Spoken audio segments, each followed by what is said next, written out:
IT മാറ്റ്കമ്മിന്റെ മറ്റൊരു വീഡിയോയിലേക്ക് എല്ലാവർക്കും സ്വാഗതം. നമ്മൾ ഇന്ന് ഡിസ്കസ് ചെയ്യാനായിട്ട് പോകുന്നത് ക്വസ്റ്റ്യൻ പേപ്പർ കോഡ് 997/2024 മലയാളം ക്വസ്റ്റ്യൻസിനകത്ത് ഫിസിക്സ് കെമിസ്ട്രി പാർട്ടിൽ നിന്ന് ചോദിച്ച ചോദ്യങ്ങളുടെ ഡിസ്കഷനാണ് നമ്മൾ ഡിസ്കസ് ചെയ്യാൻ പോകുന്നത്. ഏകദേശം ഒരു 10ഓളം ചോദ്യങ്ങളുണ്ട്. ചോദ്യങ്ങളുടെ ഡിസ്കഷൻ നമ്മൾ ചെയ്യാൻ പോകുന്നത് അല്പം ഡീറ്റെയിൽ ആയിട്ടായിരിക്കും നമ്മൾ ഡിസ്കസ് ചെയ്യുക. ചോദിച്ചിരിക്കുന്ന എല്ലാ ആസ്പെക്റ്റുകളും നമ്മൾ ഡിസ്കസ് ചെയ്യാനായിട്ട് ശ്രമിക്കുന്നത് ആയിരിക്കും.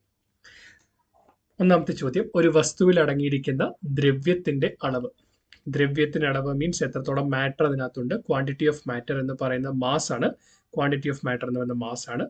ഭാരം എന്ന് പറയുന്നത് മാസ് ഇൻറ്റു ആക്സിലറേഷൻ ആണ്. അതായത് ഒരു ബോഡിയിൽ ഉണ്ടാവുന്ന ആക്സിലറേഷൻ മൂലം ഉണ്ടാകുന്ന പുൾ ആണ് എന്ത് ഭാരം എന്ന് പറയുന്നത്. Weight mass into acceleration due to gravity ആണ് ഭാരം എന്ന് പറയുന്നത്.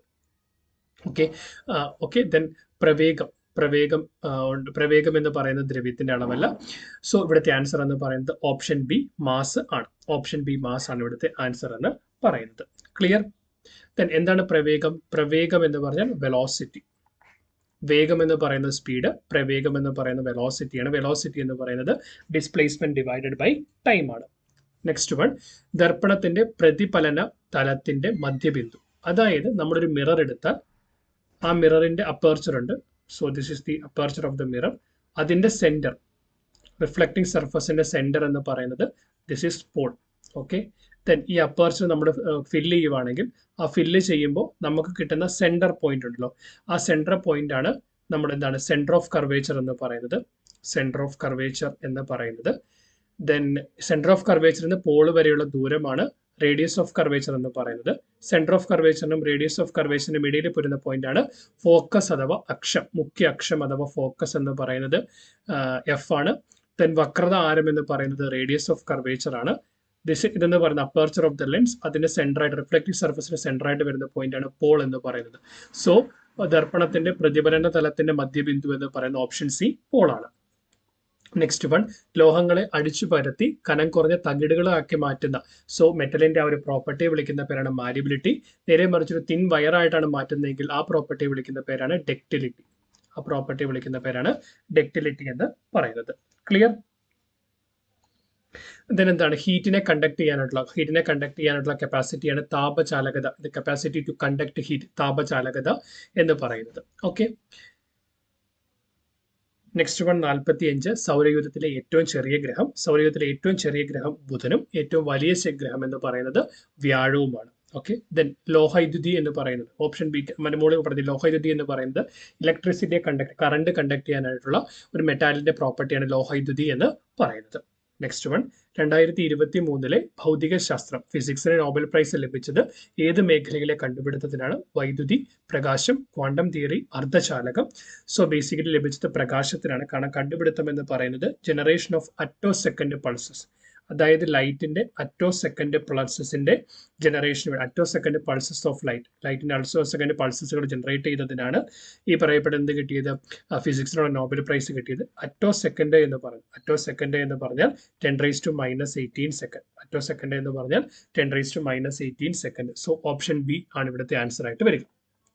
Next one, P1 V1 = P2 V2 എന്ന സമവാക്യം ഏത് വാതക നിയമത്തെ സൂചിപ്പിക്കുന്നു? നമുക്ക് ഓരോ നിയമമായിട്ട് നോക്കാം. ബോയിൽസ് ലോ എന്ന് പറയുന്നത് P പ്രപ്പോർഷണൽ ടു 1/V അല്ലെങ്കിൽ V പ്രപ്പോർഷണൽ ടു 1/P ആണ്. സോ ബേസിക്കലി നമ്മൾ ഇപ്പുറത്തോട്ട് എടുത്താൽ PV = എ കോൺസ്റ്റന്റ് എന്ന് കിട്ടും. PV ഒരു കോൺസ്റ്റന്റ് ആവും. അതായത് P1 V1 = P2 V2 എന്ന് എഴുതാനായിട്ട് പറ്റും. P1 V1 = P2 V2. ആ സമവാക്യം, അതായത് പ്രഷറിനെയും വോളിയത്തെയും കണക്ട് ചെയ്യുന്ന വാതക നിയമമാണ് ഓപ്ഷൻ ബി ബോയിൽസ് നിയമം എന്ന് പറയുന്നത്. ചാൾസ് ലോയിൽ എന്താ പറയുന്നത്? ചാൾസ് ലോയിൽ പറയുന്നത് വോളിയം ടെമ്പറേച്ചറും തമ്മിലുള്ള ബന്ധമാണ്. അതായത് വോളിയം എന്ന് പറയുന്നത് ടെമ്പറേച്ചറിന് ഡയറക്ട്ലി പ്രപ്പോർഷണൽ ആണ്. അതായത് V/T എന്ന് പറയുന്നത് ഒരു കോൺസ്റ്റന്റ് ആയിരിക്കും. V/T എന്ന് പറയുന്ന കോൺസ്റ്റന്റ് ആയിരിക്കും. അതായത് V1/T1 = V2/T2 ആയിരിക്കും. ഇതാണ് എന്ത് ചാൾസ് ലോയുമായി ബന്ധപ്പെട്ട് വരുന്നത്. അവോഗാഡ്രോ നിയമം എന്ന് പറയുന്നത് ടെമ്പറേച്ചറും പ്രഷറും കോൺസ്റ്റന്റ് ആയിരിക്കുമ്പോൾ വോളിയം ഓഫ് എ ഗ്യാസ് എന്ന് പറയുന്ന നമ്പർ ഓഫ് പാർട്ടിക്കിൾസിന് ഡയറക്ട്ലി പ്രപ്പോർഷണൽ ആണെന്നാണ്. അതാണ് അവോഗാഡ്രോ നിയമത്തിൽ പറയുന്നത്.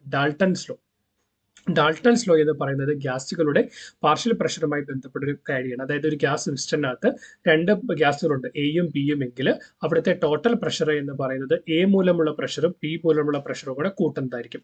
അതായത് ടോട്ടൽ പ്രഷറിനകത്ത് എയുടെ കോൺട്രിബ്യൂഷനും ബിയുടെ കോൺട്രിബ്യൂഷനും ഉണ്ടാവും. അതാണ് ഡാൾട്ടൺ നിയമം എന്ന് പറയുന്നത്. സോ ഇവിടെ തന്നിരിക്കുന്ന ക്വസ്റ്റിനകത്ത് അനുസരിച്ച് പ്രഷറും വോളിയം തമ്മിലുള്ള കണക്ഷനാണ്. സോ ആൻസർ എന്ന് പറയുന്ന ഓപ്ഷൻ ബി ബോയിൽ നിയമമാണ്. ഏത് ലോഹം പ്രധാന ഘടകമായുള്ള മിശ്രലോഹത്തെയാണ് അമാൾഗം എന്ന് പറയുന്നത്? അതായത് ബേസിക്കലി ഏതെങ്കിലും ഒരു മെറ്റൽ മെർക്കുറിയുമായിട്ട് റിയാക്ട് ചെയ്യുമ്പോഴാണ് അമാൾഗം ഫോം ചെയ്യുന്നത്. ഫോർ എക്സാമ്പിൾ സിങ്ക് പ്ലസ് മെർക്കുറിയാണ് സിങ്ക് അമാൾഗം എന്ന് പറയുന്നത്. അപ്പം മെർക്കുറിയുമായിട്ട് ചേരുന്ന മിശ്രലോഹത്തെ വിളിക്കുന്ന പേരാണ് അമാൾഗം. സോ ആൻസർ എന്ന് പറയുന്ന ഓപ്ഷൻ സി മെർക്കുറിയാണ്. നെക്സ്റ്റ് വൺ, ഐസോട്ടോണിക് ലായനികളിൽ എന്ത് തുല്യമായിരിക്കും? ഐസോട്ടോണിക് എന്ന് പറയുമ്പോൾ അവിടെ തുല്യമായിട്ട് വരുന്നത് ഓസ്മോട്ടിക് പ്രഷറാണ്. ഓസ്മോട്ടിക് പ്രഷറാണ് അവിടെ തുല്യമായിട്ട് വരുന്നത്, അതായത് ഓസ്മോട്ടിക് മർദ്ദം. സോ ഓപ്ഷൻ ഡി ആണ് അവിടുത്തെ ആൻസർ ആയിട്ട് വരുന്നത്. അല്ലാതെ സർഫസ് ടെൻഷനോ അല്ലെങ്കിൽ സാന്ദ്രത ഡെൻസിറ്റിയോ അല്ലെങ്കിൽ വിസ്കോസിറ്റിയോ അല്ല അവിടെ വരുന്നത്. Next one, biochemical oxygen demand BOD എന്നത് ജലത്തിന്റെ ഗുണനിലവാരം സൂചിപ്പിക്കാൻ വ്യാപകമായി ഉപയോഗിക്കുന്ന ഒരു പരിശോധനയാണ്. കുടിവെള്ളത്തിന്റെ BOD എത്രയാണ്? അത് നമുക്ക് കുടിക്കാൻ ഉപയോഗിക്കുന്ന ഡ്രിങ്കിങ് വാട്ടറിന്റെ BOD 1 മുതൽ 2 ppm ആയിരിക്കണം. 1 താഴെ 0 ppm അല്ലെങ്കിൽ 0.5 ppm BOD എങ്കിൽ അത് വളരെ പ്യുവർ ആൻഡ് പെർഫെക്റ്റ് വാട്ടർ ആണെന്ന് നമുക്ക് പറയാനായിട്ട് പറ്റും.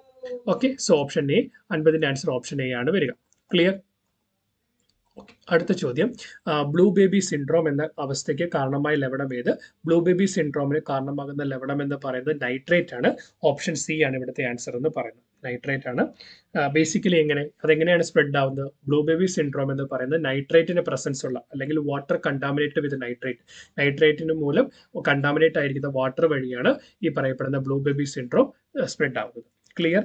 ഈ ചോദ്യ പേപ്പറിനകത്ത് ഫിസിക്സിൽ നിന്നും കെമിസ്ട്രിയിൽ നിന്നും ചോദിച്ച ചോദ്യങ്ങൾ നമ്മൾ ഡിസ്കസ് ചെയ്ത് കഴിഞ്ഞു. വീഡിയോ യൂസ്ഫുൾ ആയെന്ന് വിശ്വസിക്കുന്നു. ഇതുപോലെ ഇൻഫോർമേറ്റീവ് കണ്ടന്റ്സ് ലഭിക്കുന്നതിന് വേണ്ടി ചാനൽ സബ്സ്ക്രൈബ് ചെയ്യുക. ക്ലാസ്സിനെ അഭിപ്രായം കൂടി മറക്കാതെ കമന്റ് ചെയ്യുക. Keep watching, keep learning. Thanks for watching.